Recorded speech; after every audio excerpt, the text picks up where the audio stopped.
Estoy invitándolos a abrir Hechos 8, que en realidad es algo muy fuerte lo que empieza a pasar a partir de este momento con el libro de Hechos en nuestra congregación, porque nos va a presentar, digamos así, dos canales por donde el Espíritu Santo va a empezar a proclamar el Evangelio. Quiero que esto lo puedan captar. Nosotros hoy vamos a ver a un personaje muy fuerte que es el diácono Felipe.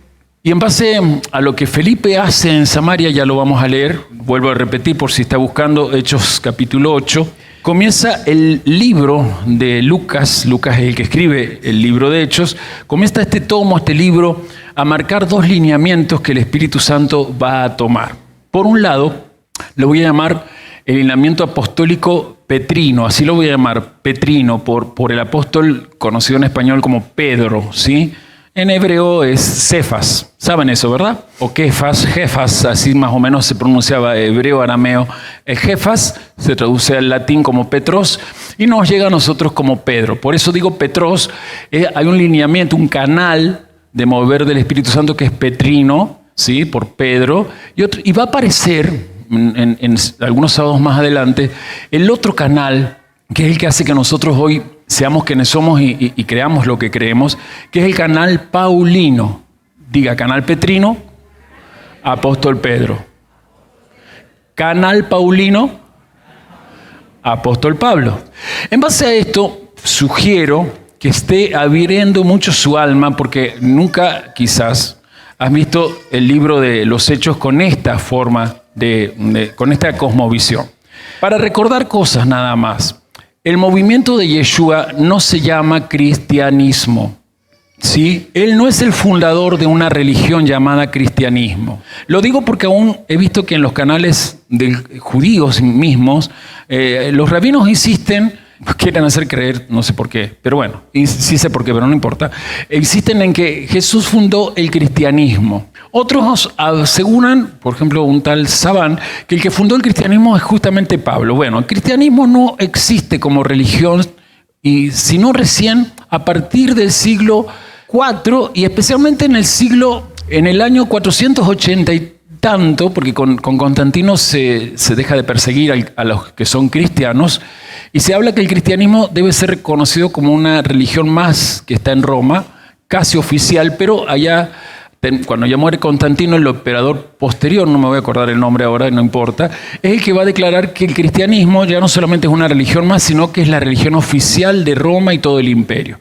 A partir de ahí, siglo IV, aparece una religión llamada cristianismo, que si queremos encontrarle un fundador sería el emperador Constantino, por decirlo así. Pero hasta ahí no era cristianismo una religión, sino que dentro del judaísmo, que es una cultura, diga, es una cultura.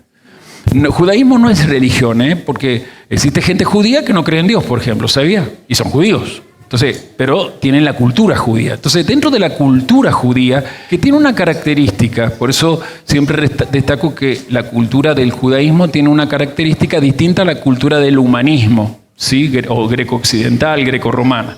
¿Qué característica tiene, primordialmente, como centro, y ahí ya les doy una pista, la cultura del judaísmo? ¿Es un culto? Más fuerte entonces, ¿es un culto? Teocéntrico. Un culto teocéntrico. Bien, allí en el siglo I, un poquito antes del siglo I, ya estaba la gente expectante de que viniera el Mesías. Y ahí en el siglo I aparece un tal Juan el Inmersor. A veces se lo llama también Juan el Bautista. Yo prefiero, por razones de toxicidad que hay en mi alma, en mi pasado, decir Juan el Inmersor, para salvarme de toxinas que hay todavía, toxinas dogmáticas que hay acechando mi pasado. Entonces, él comienza el movimiento dentro del judaísmo llamado mesianismo. ¿Está bien?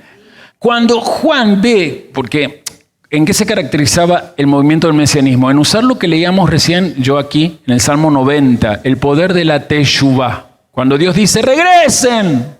Salmo 93, si no me equivoco, y dices al hombre, regresen, retornen, conviértanse. Eso es teshuvá.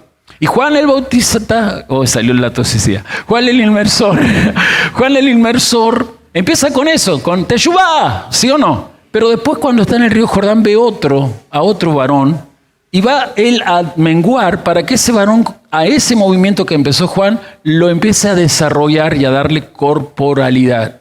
¿Quién es ese varón? Yeshua. En ese momento, Bar Yosef, hijo de Yosef, ¿sí? Porque legalmente en esa época se decía el nombre del padre. Muchos siglos después, el talmudismo va a cambiar eso y hoy solamente se dice, tú eres fulano, si es judío, hijo de, y nombran a la madre. Pero eso son trampitas para que justamente a nuestro amado Yeshua no se le diga que es hijo de un judío llamado Yosef, sino que existe en toda la onda talmúdica la creencia en los judíos de que la tal Miriam o María fue infiel al novio y con un romano, eso es lo que hacen creer ellos, pecó y quedó engendrado este gran varón que para nosotros es nuestro dueño maestro, ¿sí? Expliqué eso, vuelvo a lo que estaba diciendo. Este varón es visto por Juan y se lo señala Juan, he ahí el Cordero de Dios que quita el pecado del mundo. Con eso se entendió que los que estaban con Juan, la gente que se estaba bautizando, ese era el Mesías. ¿Me escuchan? Y justamente lo que va a pasar es eso. Va a bajar el Espíritu Santo en gloria, es decir, se vio la nube que se vio en el Sinaí, que se veía sobre el Mishkan, y se va a escuchar una voz que el que lo escuchó va a ser Juan el Inmersor y algunos de sus discípulos que dijo, este es mi Hijo amado en quien tengo complacencia. Se levanta, es llevado al desierto, comienza su ministerio desde Nazaret leyendo Isaías capítulo 61, ¿sí? Y a partir de ahí, durante 3 años y medio, se mueve por toda la tierra de Israel, atención, al movimiento que comenzó Juan el Inmersor, edificándolo, desarrollándolo para empezar a edificar. ¿Qué iba a edificar? Lo que todos los ancestros de Israel no quisieron edificar, lo vimos en la Haftará, porque siempre iban hacia la adoración falsa, idolatría, como acaba de decir la maestra, ¿sí? Esa es la tendencia del pueblo de Dios, y eso sigue siendo hoy. Eso sigue siendo hoy. O sea, cuando no está el Espíritu Santo habitando en un ser humano, la persona tiende a irse a la idolatría. Y no hay peor idolatría que una cabeza llena de información teológica o escritural, que en vez de confirmar lo que el Mashiach quiere, que es ser testigo de él aquí en la tierra, martires, ¿sí? Ser testigos, se dedica a solo acumular conocimiento mental y ritualismos físicos. Cuando Yeshua muere y resucita, el movimiento que él ha desarrollado, le ha dado fuerza, comienza a expandirse. Diga conmigo expandirse. Ahí viene justamente Hechos capítulo 2, lo vimos el año pasado. En el Pentecostés, ¿qué es lo que vino? Vino el Espíritu Santo repitiéndose de la misma forma que cuando. Como en el monte Sinaí cuando salieron, 50 días después que habían salido de Egipto o Misraim. Perfecto. A partir de ahí, los apóstoles comienzan a predicar, pero empieza esto que vamos a leer, que es la persecución, que lleva a que Felipe, por ejemplo, empiece a marcar una división del movimiento. Entonces, ¿quién fundó el movimiento del mesianismo? Juan el Inmersor. ¿Quién le dio cuerpo y lo desarrolló? Yeshua Rabbeinu, ¿sí? Nuestro dueño maestro. Hablarnos nuevo. Rabbeinu significa dueño y maestro. ¿Qué significa Rabbeinu? Dueño y maestro. ¿Y quiénes van a expandir ese movimiento? Los apóstoles. Y a partir del capítulo 8 vamos a ver estos 2 canales. Un canal es el canal petrino, que se va a ocupar de ir a donde haya judíos dispersos. Van a ir a cualquier parte del mundo, por aquel entonces conocido, donde haya colonias de judíos, gente de judíos. ¿Vieron que en Hechos 2 hay judíos que han venido? Bueno, hay algunos que no vinieron, se han quedado en sus colonias. Los apóstoles van a ir a esos lugares, ¿está bien? En el ir, mientras van a ir encontrando seguramente rezagos de personas que han sido descendientes en esas colonias, de las 10 tribus que supuestamente estaban perdidas. Pero como hay también un hijo, a ver, ¿se acuerdan cuando hablé del 5.º hijo? Está la idea del hijo pródigo. ¿Qué es el hijo pródigo? Dentro de las naciones gentiles, diga dentro de los gentiles. Dentro de los gentiles. Existe gente que se cree no descendiente de judíos, pero si se pusiera a hacer un estudio genealógico, descubriría que por algún lado hay un ascendiente, un ancestro, que genéticamente y genealógicamente lo marca como alguien de las 10 tribus perdidas. Como esa persona no saben que son de las 10 tribus, se han mezclado con la gente. Vieron que esta semana vimos que Dios dice no hay que mezclarse. Bueno, ¿por qué? Porque cuando te mezclas, aceptás la normalidad de los otros y la normalidad te saca del linaje. Pero ¿dónde voy? Como Pedro o los 12, vamos a decir junto conmigo, los 12. Los 12. Encabezados por Pedro, se dirigen hacia la casa de Judá. Es necesario que hacia la gentilidad alguien busque a las 10 tribus, y ese va a ser Pablo. Pero aquí a Pablo no lo tenemos haciendo eso. Así que leamos, porque el canal paulino empieza desde la negatividad. ¿Podemos leer? ¿A quién dejamos lapidado la semana pasada? ¿A quién murió lapidado la semana pasada? Esteban. Digan más fuerte, Esteban. Esteban. Bien, veamos qué pasa después. Y Saulo consentía en su muerte. O sea que estaba mirando ese momento, ¿verdad? Y consentía. La expresión griega allí era que no solamente miraba, sino que se alegraba de ver que esa vida hereje, según él, apóstata, sea acallada. Esto es lo que está pasando. ¿Me voy explicando? En aquel día hubo una gran persecución contra la iglesia. Diga, gran persecución. Gran persecución. Contra la iglesia que estaba en Jerusalén. Y todos fueron esparcidos, ahí la palabra griega es diáspora, por las tierras de Judea y de Samaria. ¿Por dónde fueron esparcidos? Por Judea y por Samaria. Marque eso, las tierras de Judea y Samaria, salvo los apóstoles, es decir, los 12, desde Pedro hasta el último, es decir, Matías, eran 12, ¿está bien? Matías ya lo vimos que es el que reemplazó a quién. Judas Iscariote, porque había otro Judas, entonces ¿a quién reemplazó? A Judas Iscariote.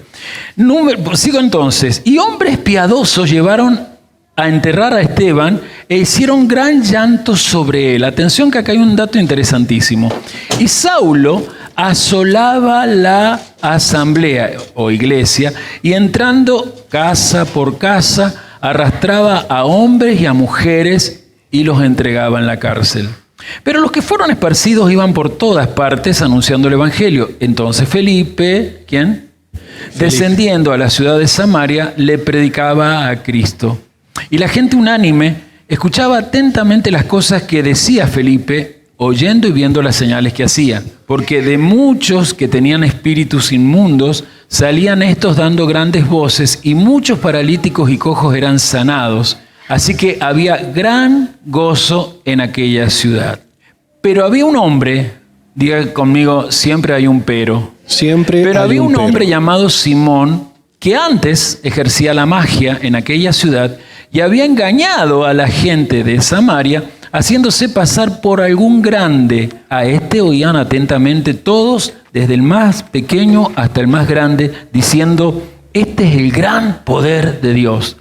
Y le estaban atentos porque con sus artes mágicas les había engañado mucho tiempo. Pero cuando creyeron a Felipe, que anunciaba el evangelio del reino de Dios, ¿qué anunciaba Felipe? Parece fácil leerlo, pero atención que nosotros no hemos sido programados con esta expresión. Subraye evangelio del reino de Dios, que es el único evangelio verdadero. Y el nombre de Jesús el Cristo, en realidad Jesucristo en el español lo han juntado, pero Jesús es el nombre, Cristo es el título. Jesús el ungido, se bautizaban varones y mujeres. También creyó, Simón mismo, creyó, y habiéndose bautizado, se bautizó, estaba siempre con Felipe, o sea que estaba aprendiendo mucho, y viendo las señales y grandes milagros que hacían, estaba atónito. Cuando los apóstoles que estaban en Jerusalén oyeron que Samaria había recibido la palabra de Dios, enviaron allá a Pedro y a Juan, los cuales habiendo venido, oraron por ellos para que recibiesen el Espíritu Santo, porque aún no había descendido sobre ninguno de ellos, es decir, los samaritanos, sino que solamente había sido bautizados en el nombre de Yeshua. Entonces les imponían las manos y recibían al Espíritu Santo. Cuando vio Simón que por la imposición de las manos de los apóstoles, atención, se daba al Espíritu Santo, les ofreció dinero, diciendo, dadme también a mí este poder para que cualquiera a quien yo impusiere las manos reciba el Espíritu Santo. Entonces Pedro dijo, tu dinero perezca contigo, porque has pensado que el don de Dios se obtiene con dinero. No tienes tu parte ni suerte en este asunto, porque tu corazón no es recto delante de Dios. Teshuvá, arrepiéntete, pues de esta tu maldad, y ruega a Dios si quizás te sea perdonado el pensamiento de tu corazón, porque en hiel de amargura y en prisión de maldad veo que estás. Respondiendo entonces Simón dijo: rogad vosotros por mí al Señor, para que nada de esto que habéis dicho venga sobre mí.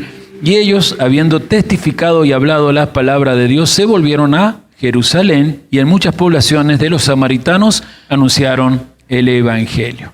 Nos vamos a encontrar con este varón llamado Felipe también para lo que queda de la semana, predicándole a un etíope. Pero quiero volver hacia atrás y destacar esto de el momento que hoy vamos a considerar. 3 palabras vamos a anotar por temática en sí que quiero que queden en tu corazón. Detrás de mí: persecución, Persecución, poder, poder, propagación. propagación. La persecución tiene que ver con lo externo a los creyentes. El poder tiene que ver con lo que está de parte de Dios en y sobre los creyentes. Y la propagación tiene que ver con el para qué está ese poder. Es decir, el creyente o el colectivo de creyentes debe hacer, que es la proclamación o propagación del evangelio. Este capítulo 8 realmente es un pasaje muy lleno de acción, como lo verán. Pero más que nada, lo que más me interesa es que la enseñanza espiritual y la manifestación del poder de Dios que hay aquí, lo anheles. Que anheles poder de Dios. ¿Por qué? Porque hay un punto crucial aquí. Realmente en el libro, quien escribe el libro lo hace con la intención. Recuerden que no está escribiendo una cronología. Por ejemplo, desde que fue el Pentecostés hasta que muere Esteban han pasado entre 4 o 5 años. Ahí uno lee, le parece que fue de una semana a la otra, ¿verdad? O al mes siguiente. Y esto mismo dice, por ejemplo, cuando empieza, en aquel día, en el 1, en aquel día hubo gran persecución. Muchos creen que es en el mismo día que mataron a Esteban. No, porque es Saulo el que va a hacer la persecución, y para hacerla tiene que ir primero a la Corte Suprema, llamada Sanedrín, conseguir el permiso. El permiso se conseguía presentando él una nota, como en cualquier burocracia, siempre fue así, y esa nota leída en la asamblea se consideraba. Así que por lo menos le llevó un mes tener ese permiso. Por ende, el libro no es cronológico, el libro es más bien motivacional. Quiere que nosotros anhelemos, por ejemplo, las acciones poderosas que aquí vemos. ¿Por qué? Dejamos en el capítulo 7 a un tal Esteban, que ha sido martirizado, como se usa hoy la palabra, pero en realidad martirio, que hoy se aplica a la gente que muere por causa de la persecución y el no aflojar ante los perseguidores en cuanto al nombre de Yeshua. En realidad antes no se aplicaba a esa acción. Martirio viene de martires. ¿Y qué es martires? Realmente traducido. Muy bien, díganlo. 1, 2, 3. Testigos. Esa palabra aparece en el libro de los Hechos. En el capítulo 1, verso 8, recordémoslo del año pasado, si no es que he estado estudiando, Yeshua le dice a los apóstoles que no se vayan de Jerusalén, ¿sí?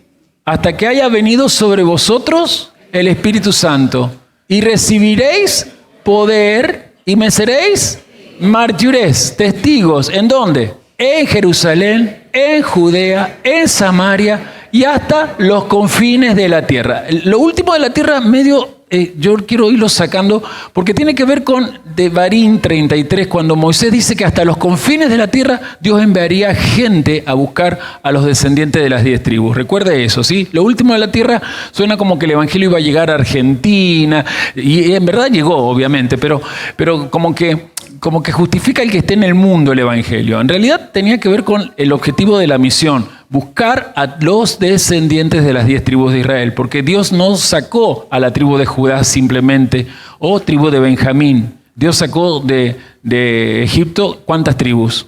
12. Bien, pero quedémonos con eso. Recibirán poder para que ellos fueran mártires, testigos en Jerusalén, Judea, Samaria y hasta los confines de la tierra. Viene la persecución y vemos que un poquito esta persecución es providencial, ¿no? ¿Entienden lo que es acción providencial de Dios? Bueno, si la maestra lo entiende, lo va a explicar ella. Shalom. Que el Eterno, sin manifestarse explícitamente, se mueve por detrás para que se acontezca la voluntad que Él tiene. Muy bueno, a eso es lo que necesitaba que explicar.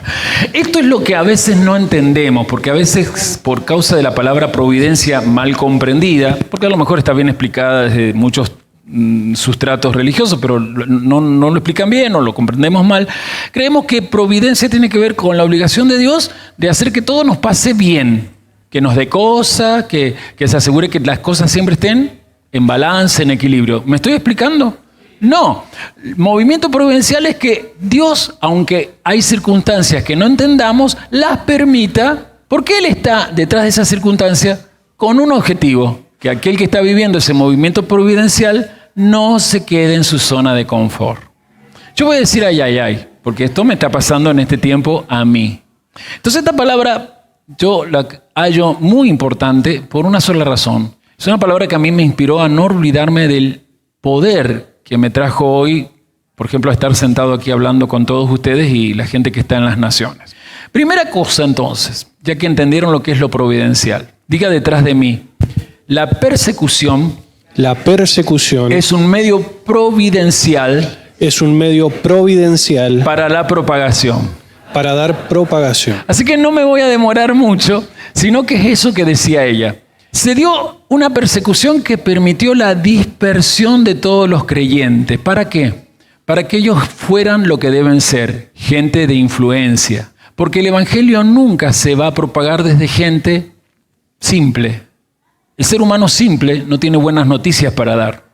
Pero dijo la voz del Espíritu Santo en la boca del servidor que nos atendió al principio, de que nosotros no somos gente simple, somos separados. Un redimido es eso, gente separada. Y la persecución que se desató fue un catalizador para que estos creyentes salieran de esa zona de confort llamada Jerusalén. Y se permitiera así que esa buena noticia que estaba en Jerusalén haciendo realmente que la gente se motivara a volverse a Dios, no estuviera solamente allí, sino que se repartiera en todas las regiones. ¿Y por dónde empezó? Por Judea y Samaria. ¿No dijimos que en Hechos 1:8 Yeshua mismo le ha dicho que van a ser testigos en Judea y Samaria? ¿Estaban siendo testigos? Cuando estaban en Jerusalén, antes de la persecución, ¿estaban cumpliendo eso? Estaban en Jerusalén. Mayor zona de confort en el mundo no hay. Sin embargo, vino la persecución. Y esto llevó a que ellos fueran dispersados. Primera cosa que se dio, al llegar a Judea y Samaria, se expandió lo geográfico, ¿sí? Por eso quiero que aquí yo remarcar, cuando viene nuestro amado Maestro Yeshua, Jesús para la gente que está en line stream o la gente nueva, me gusta decirlo en el idioma original con el cual a él se lo asignaba. Cuando viene Yeshua, vuelvo a repetir, él no fundó ninguna religión. Él desarrolló un movimiento para que luego, cuando él no estuviera, el Espíritu Santo, que él tenía, que es él mismo en los creyentes, permitiera una expansión geográfica de lo que había en Jerusalén. ¿Qué había en Jerusalén desde el Pentecostés? La presencia divina que estuvo en Sinaí cuando se entregó lo que la gente conoce como 10 mandamientos o decálogo. ¿Me voy explicando? Entonces, cuando vemos el versículo 1, vemos que el Evangelio no estaba siendo difundido, necesitaba la dispersión. Miren esto conmigo, estamos cómodos acá. Esta comodidad no está mala, este confort no está malo, pero yo sí quiero llevar a que muchas veces, en muchos otros lugares, a la gente se le hace creer que dentro de un determinado lugar está el confort y la comodidad de sentirse con gente que, como ellos piensan, tienen a Dios presente con las canciones, que es verdad, con las oraciones, que también es verdad, con este caso el comer el pan, el beber el vino. Sin embargo, tenemos que entender que este tipo de lugar es un lugar donde la comodidad es para capacitarnos, pero cuando de aquí salimos, entramos en la dispersión. Y les guste o no, hermanos, en un mundo donde cada vez se normaliza más, el mismo Dios dice que está mal, pero aún nuestros abuelos decían que estaba mal. O sea, a ver si me entiende, si usted nunca leyó la Escritura para saber qué es lo que Dios aprueba y no aprueba, al menos nuestros abuelos y aún mis padres tenían cosas que no eran normales y se las consideraba esas normalidades, cosas ajenas a lo correcto. ¿Me explico? Entonces usted que se capacita para salir allí y sufrir las dos cosas. Providencialmente Dios lo pone, lo dispersa en medio de una persecución ideológica que hay. Porque lo que usted tiene acá, la ideología de luz que usted recibe, allá afuera se la quieren combatir. Es más, se quieren deshacer de eso en usted. Por eso es que vienen estos nuevos seres humanos redimidos, no dan nombre, versículo 4 y 5, que por la persecución son dispersados en Judea y Samaria y empiezan a cumplir ese mandato que Yeshua les dejó en Hechos 1:8. Serán testigos en Jerusalén, en Judea en Samaria, y desde ahí la expansión geográfica del movimiento hasta los confines de la tierra. ¿Y qué es lo que notamos como clave aquí? Muchos individuos retornando a su propósito. Cuando se usa la palabra conversión, recién en Salmo 90 decía en nuestra traducción, y le dices a los hombres, conviértanse, conviértanse. La palabra ahí, conversión, en español, está traduciendo a la palabra hebrea teshuvá, que se puede traducir como convertirse, arrepentirse, retornar, regresar, volver a la fuente, y podría dar por lo menos 7 acepciones más, pero hasta ahí nos quedamos. ¿Se entiende?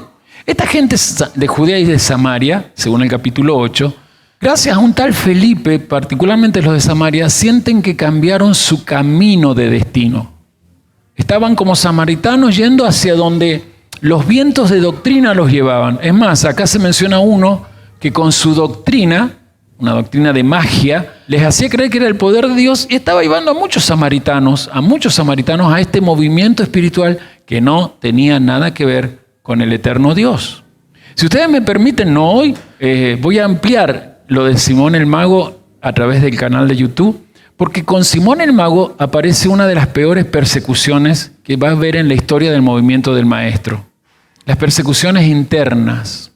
Porque cuando una iglesia es perseguida desde afuera, la iglesia se fortalece. Cuando una congregación, para no usar la palabra iglesia, cuando una congregación tiene persecución externa, la congregación se fortalece. Pero ¿cuándo no es fuerte una congregación?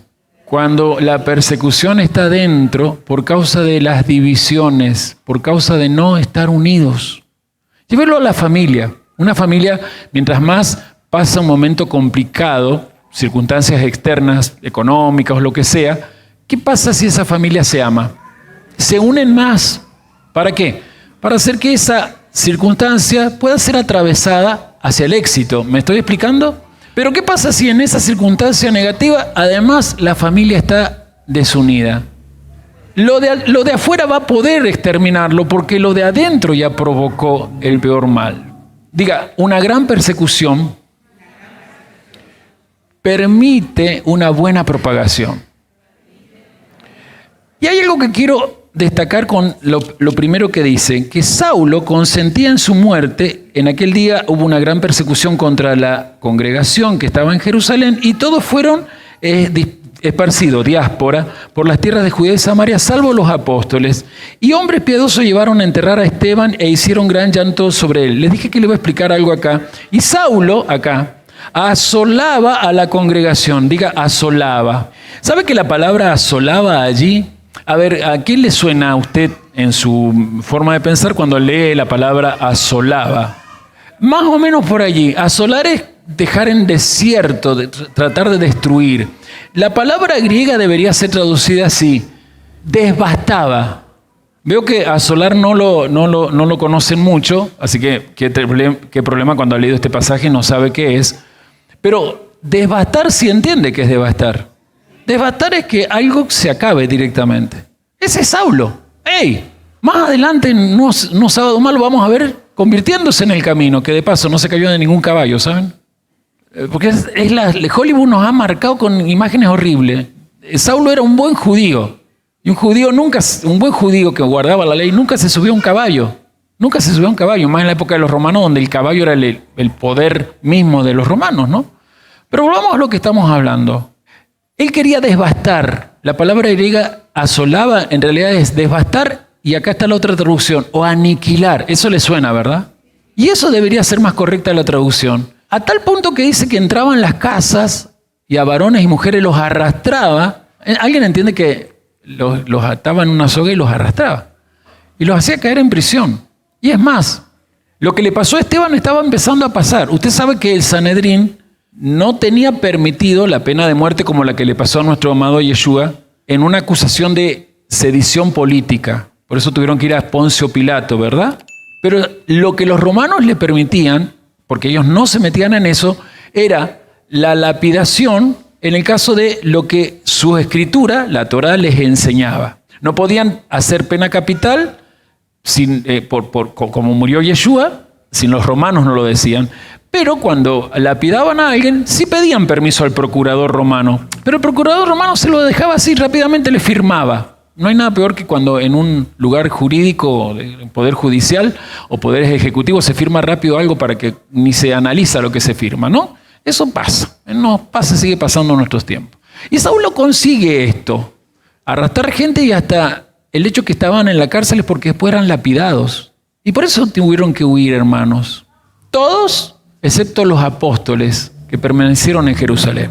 Hay unos datos que les voy a dar. ¿Por qué Saulo con más razón quería asolarlos? No. Ay, ¿cómo es la palabra que dije? Aniquilarlos, devastarlos. Gracias. Porque el versículo 2 dice que hombres piadosos llevaron a enterrar a Esteban e hicieron gran llanto sobre él. Y acá es donde usted a lo mejor no se da cuenta quiénes son esos hombres piadosos. Seguramente por allí eran aquellos como Nicodemo, aunque ya Nicodemo y José de Arimatea eran parte de la congregación mesiánica, pero algunos que habían quedado en el Sanedrín impactados por la enseñanza del maestro, que habían quedado aturdidos con que para ellos era la supuesta noticia de que ya había resucitado, pero se daban cuenta que había algo. Y cuando Esteban muere, esta gente del Sanedrín, no sé si me voy explicando, paga, porque el que apedreaban tampoco tenía derecho a tumba, pagan una tumba, lo llevan a enterrar y lo lloran.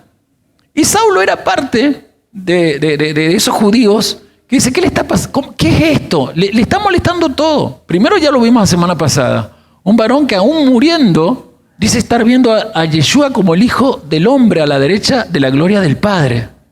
Ya le causa molestia. Pero además eso fue un despertar en los que no se decidían a pasarse al movimiento del Señor. ¿Me puedo expresar? Y eso da más bronca. Y esa bronca no ha acabado.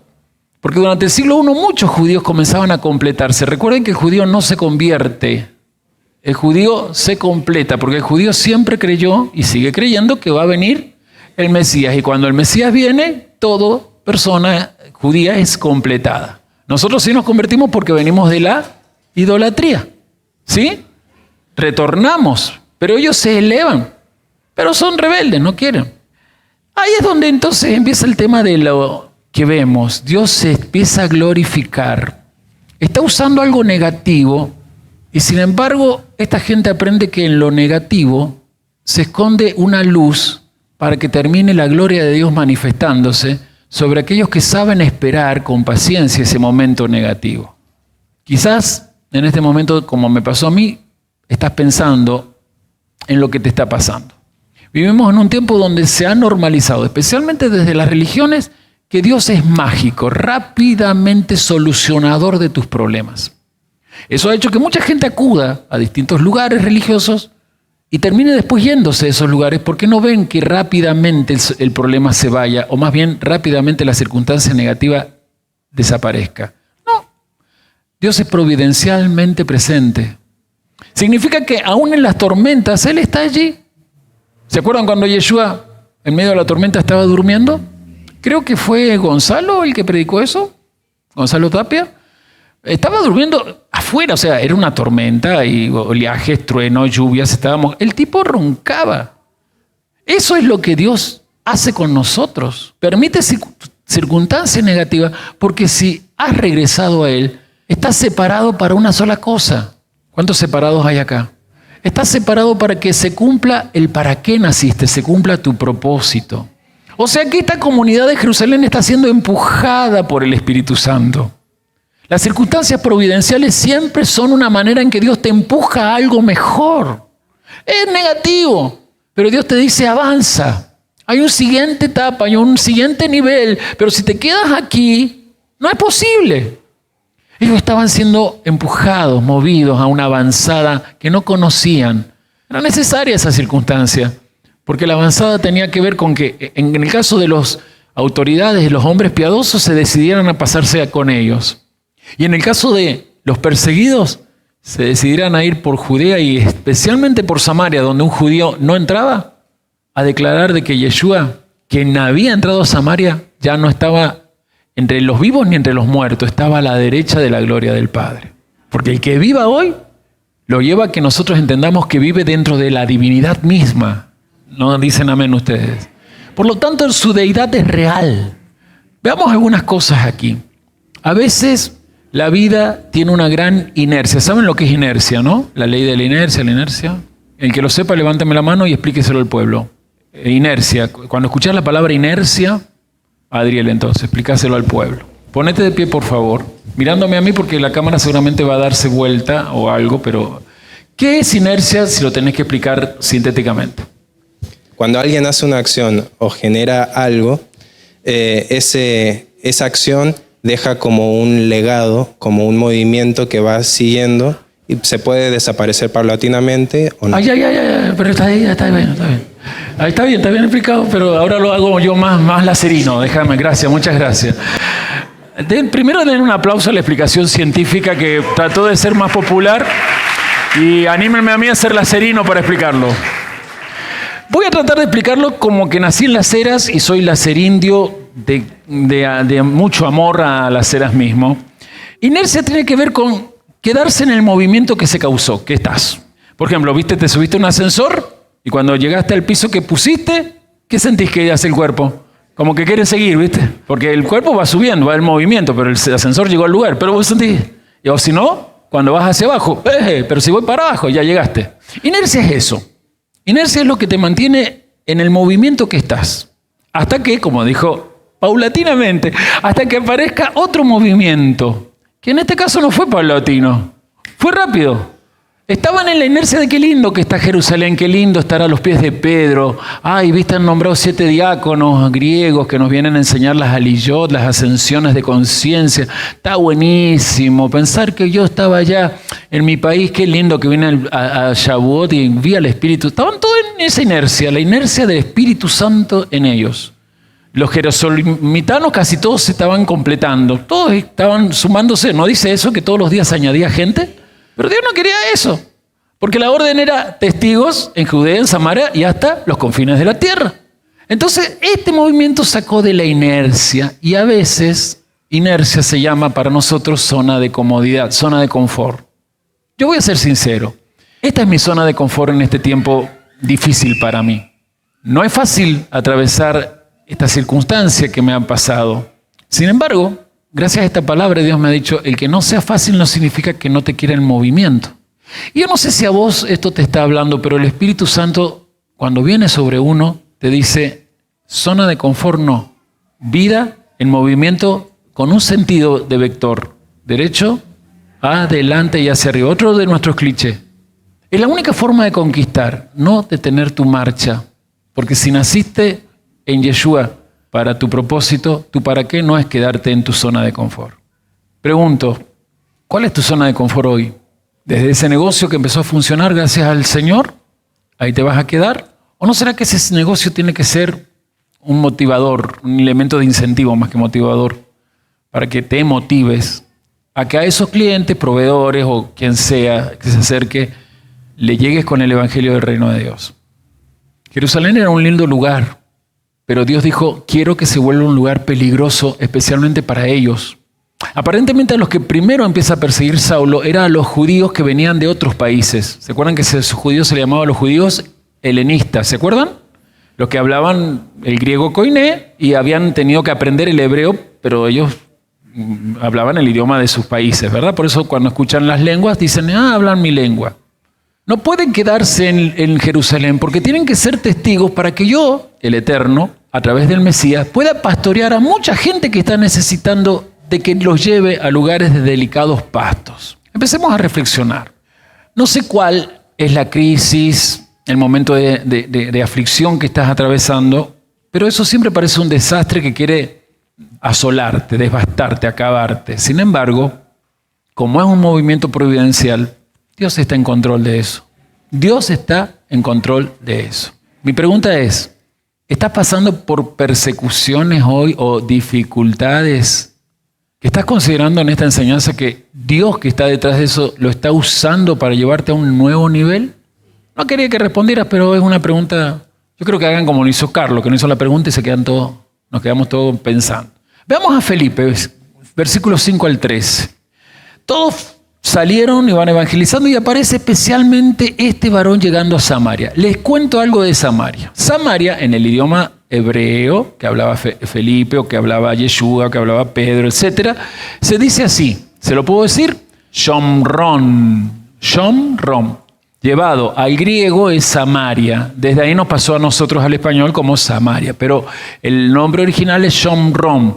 Y proviene de dos palabras. Ustedes conocen una. La primera palabra es shomer, que significa guarda o guardar, vigilar, ¿sí? Y la segunda palabra tiene que ver con el nombre de Omri, un rey, que esto lo van a encontrar en 1 Reyes 16:24, allá 9 siglos antes de Cristo más o menos, compra el monte de Samaria, ¿sí? Y allí decide edificar la capital del reinado del norte. Recuerden que las 10 tribus se han dividido de las otras 2 y se ha formado el reino del norte. Y si abajo tienen una ciudad capital que se llama Jerusalén, ¿qué está pasando con mucha gente de las 10 tribus cuando venía a la fiesta? Piensen. Claro, ¿bajaban hacia dónde? En realidad no bajan. Subían a Jerusalén, ¿sí? Eso significa que iban allí a celebrar. ¿Conviene eso? Entonces hacían una ciudad capital para allí colocar un templo en ese monte. Y este rey va a hacer que en ese monte se coloque un templo que después va a ser destruido. La mujer samaritana le dice, nuestros padres adoraron siempre en este monte, el monte Gerizim. Y ustedes dicen, le dice a Yeshua, los judíos que hay que adorar en el monte Sione, allá en Jerusalén. Y Yeshua le dice, la salvación viene de los judíos, que quede claro. ¿Y qué era Yeshua? Judío. ¿Y qué significa Yeshua? Salvación. Pero también dice, pero viene la hora, y ahora es, lo está diciendo a una mujer samaritana allí en Samaria, donde los verdaderos adoradores adorarán al Padre en un solo lugar, en espíritu y en verdad. Griten todos, en espíritu y en verdad. Ese es el lugar del nuevo movimiento de Dios. El cambio que el Eterno hace a través del movimiento de Yeshua no es un cambio étnico. Ya los judíos no son de Dios. Ahora está la nueva Jerusalén, la nueva iglesia, la iglesia espiritual, la Israel espiritual, es que ahora tiene la capital en Roma y ahora el Espíritu Santo nos ha dado un nuevo pontífice. Eso no. Dios no cambia. Dios no cambia. Dios es el mismo. Si amó a Israel, lo va a amar a Israel por siempre y para siempre. Lo que cambia es el movimiento sacerdotal de Israel. Porque Israel tenía que ser sacerdote a todas las naciones. Y por causa de tener el templo en Jerusalén, también todos los judíos estaban cómodos ahí. Vino la división de las 10 tribus, todas las 10 tribus estaban cómodas con Samaria. Vinieron los exilios.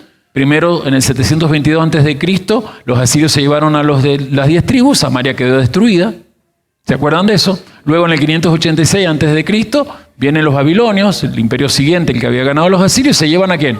A todos los judíos. Los judíos vuelven, las 10 tribus no, pero Samaria tenía gente. Y gente que había aprendido a adorar a ese Dios de los 5 primeros libros. Es más, los samaritanos, la mujer samaritana habla con Yeshua, estos que están escuchando a Felipe, lo único que leían y conocían era lo que se conoce como la Torá, los 5 primeros libros. Repasamos Génesis, Éxodo, Levítico, Número, Deuteronomio. Esos son los nombres profanos. A ver si lo decimos rápido en hebreo, nombre original. Bereshit, Shemot, Vayikra, Bamidbar, Devarim. No tenían los demás libros. Ellos decían, con esto sabemos cuáles son las leyes del Eterno y podemos a Él adorarlo. ¿Me están escuchando? Sin embargo, Samaria estaba mezclada con lo que siempre en esa zona había, con la magia. Después les voy a hablar en el canal mejor de esto, pero este tal Simón el Mago es parte de mucha gente que andaba en ese tiempo en Samaria haciendo prácticas ocultistas. La palabra magia acá no tiene que ver con los ilusionistas o, ¿cómo se le llama hoy a los magos en el nombre más propicio, que es el que hace truco con el conejo con la galera? Pretidigista, bueno, por ahí. Si alguno les acuerda, me lo dice, no importa. No eran esos magos los que conocemos, ¿sí? Eran personas que practicaban ocultismo. Hoy tenemos que mirar esto en nuestra realidad. Es re normal, se ha normalizado el ocultismo en las creencias del cristianismo, ¿o no? Por ejemplo, hablar con los muertos. ¿Lo aprueba el Eterno? Sin embargo, ¿qué usted nota en los Facebook de los que se mueren? Le mandan saludos, porque parece que hay Facebook allá, ¿no? Todavía no se abre Instagram, porque no he visto que en Instagram saluden a los muertos, ¿no? Pero ya se abrirá Instagram, TikTok. Pero no, eso es ocultismo. Pero vamos a otras cosas. Tengo acá una foto, pero mire, si yo les leo este ofrecimiento, esta señora, muy conocida ella, alguna vez era una evangelista que cantaba y luego empezó a andar en raíces hebreas, donde no hay que andar, hay que andar en las raíces de la Escritura, no en las raíces hebreas. Se hizo una especie de no sé qué y tiene, miren esto, se los leo, ritual de limpieza para sanar la raíz profanada. Toma agua tibia con sal y ruda. Báñate desde el cuello hacia abajo mientras cae el agua. Di, devuelvo lo que no es mío. Mi cuerpo no es tumba ni cárcel. Yo me libero. Frota, y no voy a seguir diciendo porque hay gente viendo y va a practicar esto, pero dice, asegúrate mientras lo haces de usar el Salmo 147 y repítelo. Y al último haz esto y al otro. Es una persona que dice estudiar Torá. Pero ¿a qué le sonó esto? A hechicería. Bueno, así eran los samaritanos. Estudiaban la Torá, pero tenían gente que le proponía desde la Torá misma cosas que los llevaban a conocer el poder de Dios, entre comillas lo pongo, ¿sí? Porque justamente, ¿cómo lo llamaban a Simón el Mago? La fuerza de Dios dice ahí, ¿no? Acá dice, este es el gran poder de Dios en el versículo 10. Entonces yo quiero que terminemos acá pensando en este Felipe que aparece acá, después de la persecución, y está viendo que en un lugar donde los espíritus del mundo están haciendo que toda la gente, aunque lea la Escritura, se llene de ellos, empiezan a salir de las personas. Hay un versículo donde dice el 7, porque de muchos que tenían espíritus inmundos, salían estos dando grandes voces, y muchos paralíticos y cojos eran sanados. Fíjese, primero, uno puede creer en Dios, pero cuando uno cree en Dios a su manera, ¿cuál es el riesgo? Un Dios a su manera es un Dios falso, es idolatría. El Dios a su manera puede que sea el Dios verdadero, pero a la larga yo lo empiezo a adorar a mi forma y eso ya es lo que dijo ella, idolatría, adoración falsa, ¿sí? Pero los que adoran verdaderamente, ¿en dónde lo van a hacer?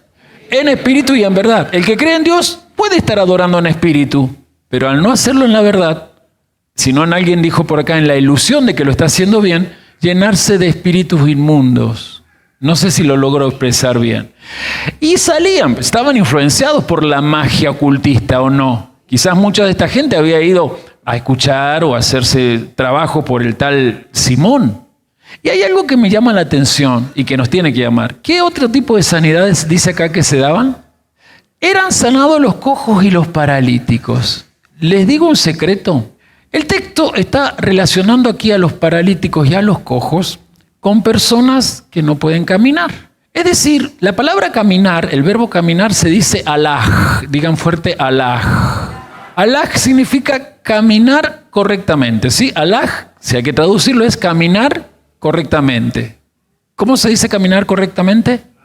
Alaj. ¿No le suena una palabra que nosotros conocemos? Alajá. La palabra alajá, que se refiere a leyes necesarias, ¿cómo que se llama? Algunos le llaman la Torah oral, ¿no? Las leyes espirituales necesarias, las tradiciones necesarias, eso como nos han dicho que es. En realidad alajá significa el camino correcto a seguir o lo que nos ayuda a moldear nuestro comportamiento y nuestras actitudes mentales.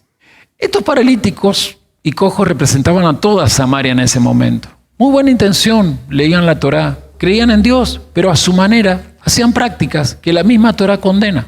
Tus parientes, amigos, vecinos, conocidos, han normalizado muchas cosas que en la Biblia hasta está bien claro que no hay que hacerlo, pero está bien. Por ejemplo, se está normalizando cada vez más el tema del tatuaje. ¿Sí o no? Entonces, en las iglesias X, piensen cualquiera, se aduce, vieron que esta semana que se fue estudiamos el único versículo que dice que no te harás tatuajes.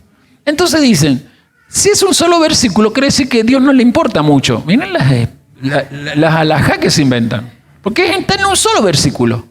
Y tiene que ver con la adoración a muertos. Y hoy nadie se tatúa para adorar muertos. No, pero trate de ver la mayoría de los tatuajes y su simbología tiene que ver con la muerte.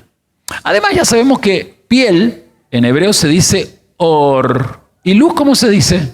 Or.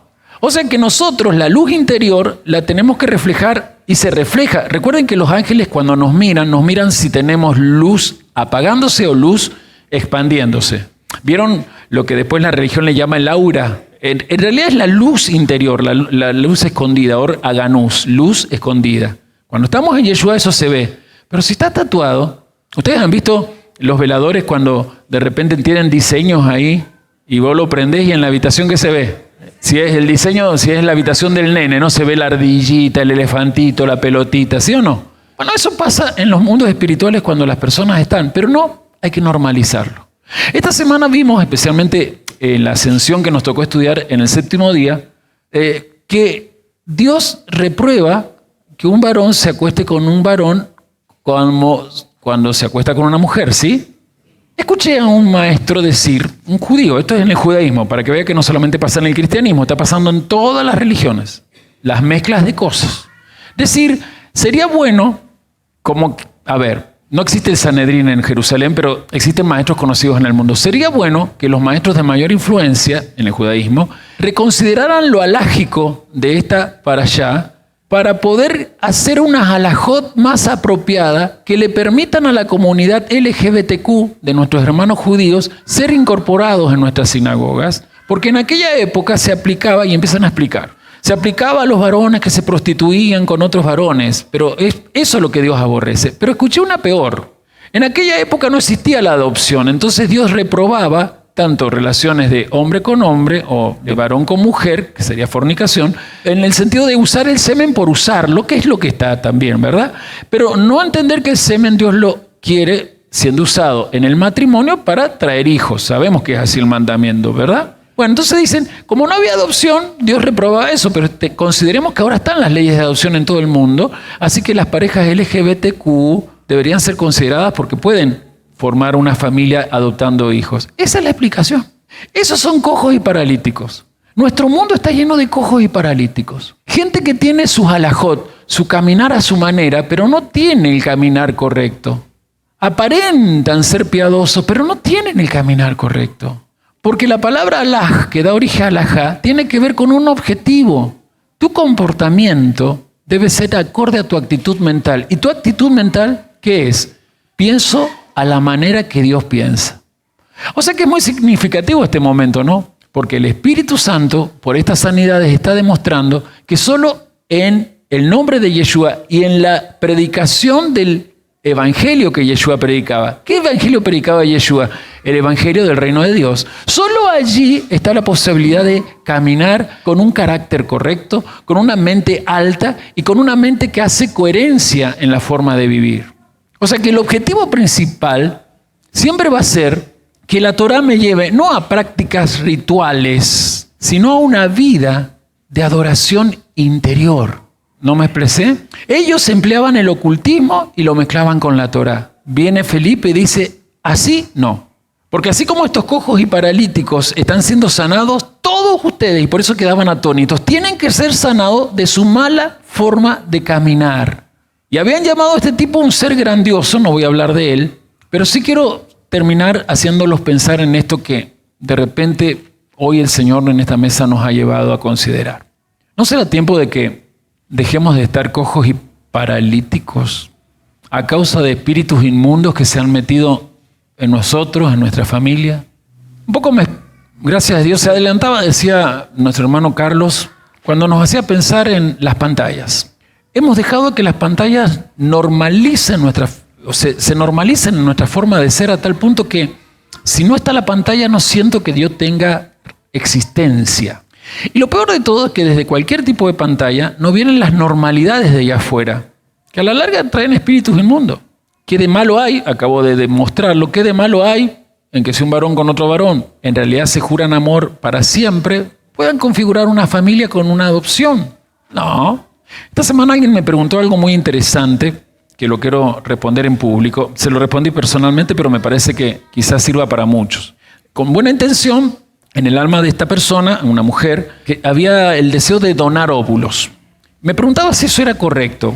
Yo le respondí así. Desde lo que es aparentemente eso, es aparentemente bueno, ¿sí? A ver, voy a poner un ejemplo. Sí, no hay nadie llamado, voy a poner un nombre, si coincide con alguien, no pues pienso en nadie. Si alguien llamado Paula tiene a su hermana Evarista, no creo que exista, Evarista, y su hermana Evarista es, supongamos, estéril, y ella le quiere donar y asegurarse que su óvulo se lo dona a su hermana, que no puede tener hijos, bueno, podemos pensar que está bien.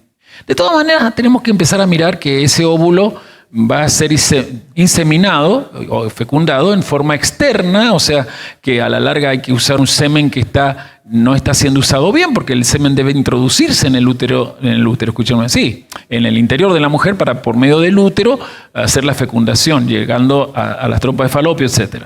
Pero voy a lo que respondí. Lo que aparentemente está bueno, en realidad cualquiera de las chicas que está acá, si lo quiere hacer, cuando lo haga, ese óvulo va a entrar en un banco de óvulos, que entra en un comercio que a los que más beneficia es a la gente del LGBTQ.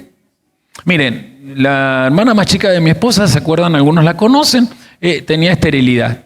Con su esposo decidieron entrar en una lista de adopción. Llevaban 14 años esperando. Tenían todas las condiciones para tener un hijo en adopción. Llevaban 14 años. Un día vinieron a la congregación, algunos se deben acordar, y Dios le abrió el vientre y hoy tiene 2 niñas. Entonces, bueno, salieron, pero 14 años. Pero vemos en las noticias que un fulano con el otro mengano, el perengano, Pedro y Pablo, no, estos dos. Jorge y Evaristo, hace 3 meses pidieron adopción y ya le dieron un niño o una niña. Y en el caso de mujeres, consiguen en los bancos de óvulos que ni siquiera quieren ellas fecundar, o ya niños fecundados in vitro. Entonces hay todo un negociado que si entró a dar más detalle, yo la terminé diciendo, no tenemos por qué participar de un mercadeo, de una industria espantosa. Es más, hay óvulos que se fecundan in vitro para que una vez formado el embrioncito pase a la industria cosmetológica, porque se puede usar todo ese embrión en ciertos maquillajes caros para evitar arrugas. ¿Quieren que les cuente más? Eso se normaliza lo aparentemente bien, sin saber que detrás de eso hay espíritus inmundos que a la larga, queriendo o sin querer, nos van poniendo cojos y paralíticos. De Simón el Mago no voy a hablar mucho, simplemente decir que representa a lo peor que puede ocurrirle a una congregación, tener dentro de ella gente que aparenta ser creyente, pero lo único que le interesa desde su ego es destacarse. En Monte Santo nunca pasó eso. Gente que se apega al apóstol y un día decide ver si le da éxito el estar solo por allí con gente que nunca se le unió. O gente que no está en ningún lado, pero alguna vez pretendió, acá o en cualquier lugar, porque en muchos lados pasa, y en muchas comunidades, no solamente religiosas, pretendió por un tiempo destacarse, que lo admiren. Esos son síndromes de inferioridad que quisiera yo hablar después. Pero cuidado, porque quiero hablarlo más en el canal, porque el síndrome de inferioridad es una de las cosas que el oponente utiliza como materia prima para que la gente se meta en el ocultismo. Tema que dejo para hablar después. Hoy quiero hablar de este tema. ¿Cómo llegás hoy en tu historia con lo que está pasando en el mundo? Y desde lo que está pasando en el mundo, ¿qué circunstancias hoy te están apretando? Y que vos considerás que Dios se ha olvidado de vos, que Dios no te tiene en cuenta, que Dios no te valoriza, en fin, todo lo que a veces también la gente normaliza para hablar contra Dios. Sin darte cuenta que Dios te ama tanto que ha permitido eso para solo empujarte, para que te motives a no estar en tu zona de confort. Entonces, en base a esto que estoy diciendo y en este final, no podemos venir a esta mesa desde la zona de confort que todos los sábados haces. Es que guardo Shabbat, es la tercera mesa. No es la tercera mesa, es la única y verdadera. No es la tercera mesa, amados. Es la única y verdadera.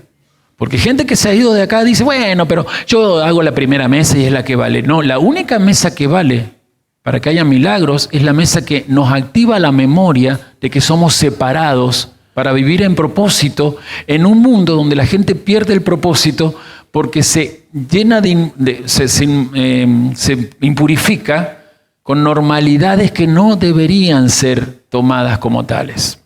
Hoy el mundo no sabe cómo vivir, ni la sexualidad y por lo tanto la riqueza material, porque cuando la sexualidad ya empieza a fallar en un ser humano, lo que más empieza también a fallar es su capacidad de traer recursos materiales y que el dinero no falte, sino que esté seguro. Esta mesa hoy nos está hablando a nosotros, a mí. ¿Es lindo Jerusalén? Hermoso. Pero hay mucho más que hacer. Hay mucho más para hacer. Yo también quiero hablar de algunos que están en su zona de confort y creen que yo soy mágico. Algunos líderes de acá empiezan, lo que pasa es que en tal lugar anhelan que usted vaya. Yo anhelo también, pero no soy mágico. El que yo vaya es simplemente para confirmar lo que esté pasando desde el Espíritu Santo en cada creyente, pero lo que no esté pasando no lo voy a lograr yo. Porque lo que no está pasando, que es expandir el Evangelio, es responsabilidad de los que en la zona de confort se quedan dependiendo de un salón que pagan otros, de un salón que está limpio gracias a que otros pagan todos los elementos de higiene. Entonces, hasta que no haya un cambio de actitud, los cojos y paralíticos van a estar siempre en riesgo de ser víctimas del ocultismo. Porque el ocultismo no es simplemente los hechiceros que vemos desde las redes hasta en los barrios. Cada vez aumentan más. En Argentina, la estadística de hace 3 años es impresionante cómo la gente recurre a todo lo que tiene que ver con lo paranormal, las ciencias paranormales. Lo que nosotros sabemos que se encaja en el paquete de ocultismo. Me gustaría decirte que este mensaje que a mí me ha tocado es tu mensaje. Yo no sé si te está tocando, pero lo que te esté pasando es providencial. Dios sabe que te va a empujar a algo mejor. Y eso mejor tiene que ver con que lleves el evangelio del reino de Dios. Y el evangelio del reino de Dios no sale por mucho conocimiento de acá. Sale con milagros y maravillas que están en tu vida y que desde tu vida se irradian a otros. ¿Quién hoy se da cuenta que el Espíritu Santo no ha cambiado? Jamás ha cambiado. Porque es el mismo ayer, hoy y por siempre. Quizás el que ha cambiado o la que has cambiado eres tú.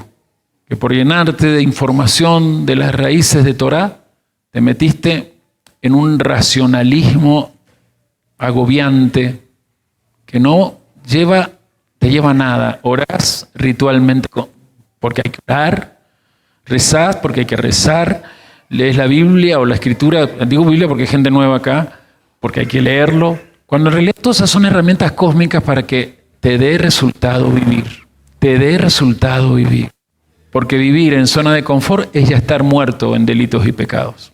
Quedarte en tu zona de confort es tener muerte ontológica. Podrás respirar, caminar, hacer lo que todos hacen, pero vas a estar como la mayoría de todos, muerto en vida, sin esencia. Muerte ontológica es alguien que perdió su sentido de esencia. Nací con un propósito. Amar a Dios con toda mi alma, mi mente y mi dinero, porque la fuerza es fácil decir así, pero ahí la palabra hebrea es mi dinero, mis recursos, y también amar a mi prójimo como a mí mismo. Algo que el maestro Yeshua lo trabajó todo el tiempo, porque los de su época lo tenían acá, pero le faltaba acá. Mi corazón no tiene mucho más que hablar, pero el corazón que en la cruz se partió por ustedes, desde la derecha de la gloria del Padre, tiene mucho para decirte en tu habitación toda esta semana. Esta semana se llama Semana Nesach. ¿Qué es Nesach? Persistencia. ¿Persistencia en qué? En saber que la victoria ya está conmigo. Esa es la persistencia. Persistencia no es perseverancia. Perseverancia es la acción externa de la persistencia. Persistencia es no me muevo de lo que sé que tengo. La victoria de la derecha del Padre. Porque soy la niña de sus ojos. Quien me toca a mí, yo no voy a andar vengándome. No voy a andar devolviendo mal por mal. Me tocan a mí que se la arreglen con aquel que dice, eres la niña de mis ojos. Quien te toca, se mete conmigo. Lo estoy transliterando, obviamente. Pueblo amado, amigos, amigas, es un tiempo nuevo, muy bueno. Es muy bueno. En la historia se han dado las bisagras necesarias. En Estados Unidos o Norteamérica, porque ya les expliqué lo que había anunciado, lo que pasaba en Canadá. Y en Europa lo que desde Roma empezó a habilitarse en este nuevo líder mundial. Pero hay un líder que no deja de rogar de que te dejes mover. Ese líder está a la derecha del Padre y está en estas 4 letras convocado aquí. Yeshua. En el mal español, Jesús. No significa nada. Yeshua significa salvación. Es el apócope de Yehoshua o Josué. La salvación viene de Yahvé. ¿Y por qué el maestro no se llama Yehoshua? Porque por ahí andas ese tipo de enseñanza. ¿Saben por qué? Porque él no necesita esperar que la salvación venga de Yahvé. Él es la salvación ya cumplida en Yahvé. Voy a lavarme las manos, pero quiero preguntar, desde el que lleva años hasta el que al que quizás por primera vez está aquí, que no hay, ¿quién hoy se lleva la certeza de que La persecución que está pasando, porque nos está pasando, los que queremos ser luz, estamos siendo perseguidos cada vez por una oscuridad que llena las naciones. Y esa persecución, saben que tiene escondido un Dios que te quiere empujar a cambiar el mundo desde tu coherencia, desde tu caminar correcto. ¿Quién quiere eso? Muéveme la mano porque hago rápido el paneo. Bien, ese saludo no me lo dan a mí. Hay ángeles que en este instante van a apostarse a tu lado. Y esos ángeles no se van a mover de tu lado, pero van a esperar que empieces a hablar, que empieces a tener un carácter diferente al que has tenido en cuanto a tu comportamiento coherente. Lo que aquí recibís, allá afuera tiene que ser dado. Allí tienen que pasar los milagros. El Espíritu Santo que está en ti quiere estar sobre ti para que seas testigo hasta la muerte. Voy a orar por los que levantaron la mano, así que si se quieren poner de pie, los invito a hacerlo. Y generalmente levantamos las manos, pero ahora le voy a pedir que se abracen un poquito. Que sientan que este cambio que trajo el Maestro sigue existiendo. Es hacer que nuestro cuerpo sea residencia de la presencia divina. Vamos a hacer silencio aún los niños y que con este silencio tu corazón se llene de alegría. Porque si estás de pie y te estás abrazando, hay algo que está desapareciendo de tu corazón y es el miedo paralizante a lo que se viene.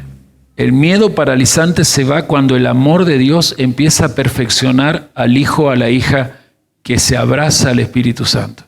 Espíritu Santo, ven ahora a este momento donde queremos abrazarnos contigo. Espíritu Santo, pedimos que te manifiestes aquí, que te manifiestes, que realmente hagas la obra. Haz la obra que tienes que hacer. Dejen que la unción del Espíritu Santo venga en ustedes.